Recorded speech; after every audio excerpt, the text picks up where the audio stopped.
दोस्तों नमस्कार। Colonel Ajay CO Ajay astro money group first global astro finance digital channel से आपसे मुखातिब होता हूं।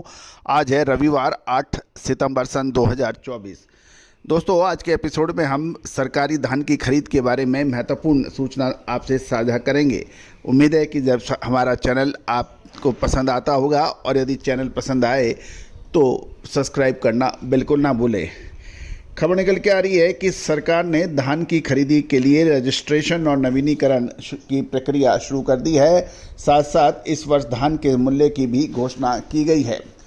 गौरतलब है कि सरकार का कहना है कि किसानों को उनकी उपज का उचित मूल्य दिलाने के लिए महत्वपूर्ण कदम उठाए गए हैं और इस वर्ष कॉमन धान के लिए एमएसपी 2300 रुपये प्रति क्विंटल और ग्रेड ए धान के लिए 2320 रुपये प्रति क्विंटल के भाव निर्धारित किए गए हैं।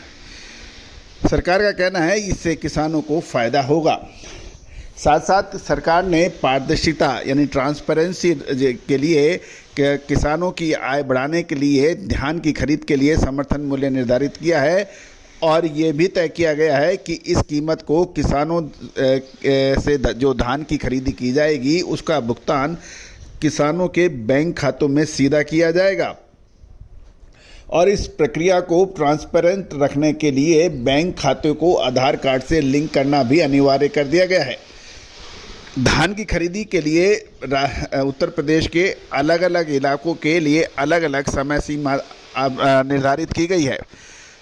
पश्चिमी उत्तर प्रदेश में 1 अक्टूबर सन 2024 से 31 जनवरी सन 2025 तक रहेगी ये अवधि और पूर्वी यानी ईस्टर्न उत्तर प्रदेश में ईस्टर्न यूपी में 1 नवंबर सन 2024 से 28 फरवरी सन 2025 तक की ये प्रक्रिया रहेगी।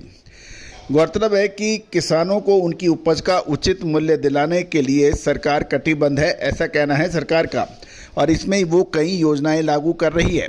इन योजनाओं का लाभ उठाने के लिए किसानों को समय समय पर अपना पंजीकरण अपडेट कराना होता है और इस प्रक्रिया को इजी और सरल बनाने के लिए सरकार ने यूपी किसान मित्र नाम का एक मोबाइल ऐप भी लॉन्च किया है।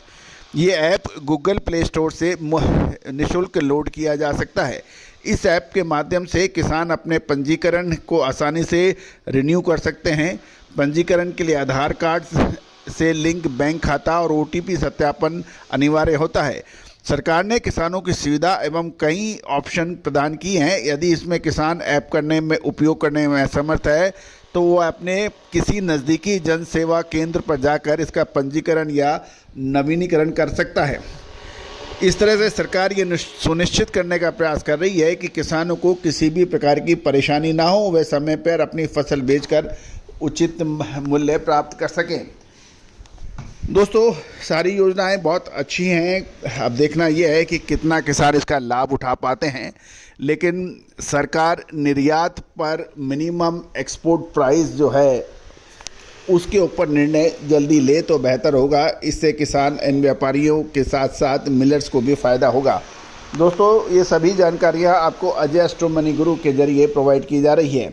एक और महत्वपूर्ण इन्फॉर्मेशन खबर, धान के भाव, बासमती चावल के भाव, नॉन बासमती के चावल के भाव, गेहूं, मक्का, बाजरे के भाव, दलहन, तिलहन, मसाला, कपास, इन सभी के भाव आपको मोबाइल पर उपलब्ध हैं, व्हाट्सएप पे उपलब्ध हैं। साथ साथ साप्ताहिक अखबार, कमोडिटी का अखबार जिसमें देश दुनिया की महत्वपूर्ण खबरें आपके लिए लेके आते हैं मात्र 3000 रुपये वार्षिक शुल्क पर। आज ही संपर्क करें। आपको तिलहन के लिए अलग, दालों के लिए अलग, मसालों के लिए अलग, अनाज के लिए अलग, कपास के लिए अलग नहीं, सारे भाव मंडियों के ताज़ा भाव आपको एक ही शुल्क में उपलब्ध है। साथ साथ साप्ताहिक अखबार जो कि कमोडिटी बाज़ार की देश विदेश की महत्वपूर्ण खबरें आप तक लाता है, आपको अवगत कराता है, जिससे आप अपडेट रहते हैं। इसका शुल्क मात्र 3000 रुपये वार्षिक है। आज ही संपर्क करें। All the very best, good luck, happy trading.